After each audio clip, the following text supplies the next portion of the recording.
Here's a product that you can put on your windows, and it's actually called a window tinting film.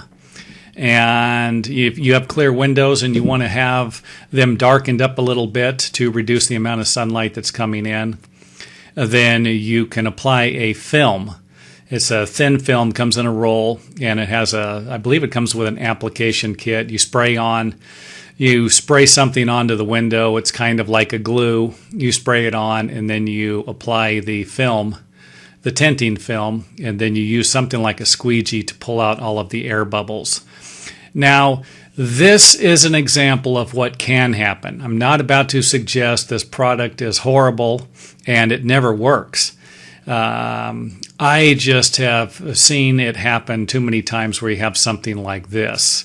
And it usually starts with like a little crack, or the edges will start to separate. Here you can see that the film is still tight up against the bottom, but here you can see it starting to separating from the corner, separating from the edge here, and usually you end up with something like this that will turn into this. And I see it a lot.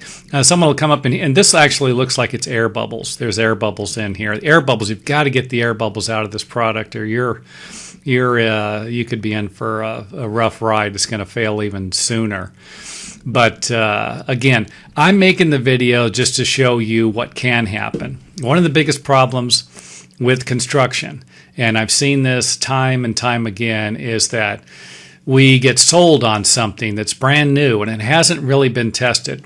Or we end up buying a product like the window tinting film, and it doesn't work as good as the manufacturer suggested. And there's not much you can do about it. What are you going to do? Go get your money back? Hey, here's your product. I peeled it off of my glass, and here it is. I bought it 5 years ago. And this stuff's probably not easy to take off. When I say that, I remember taking it off a couple of times, and you had to use a razor blade, and it was a tedious process. It wasn't something where you just grabbed it at the corner and just peeled the section off.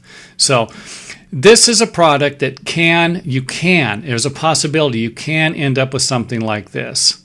And then there is also the possibility that it is going to be difficult to remove. So there are other ways to tint your windows, but that would be probably you'd need to actually replace the windows themselves, or get some blinds or something. And it's a tough thing. We have clear windows and we want them tinted, and we think we can go out and buy a product like this. It's going to work fine. We're never going to have any problems with it. And that's not always going to be the case.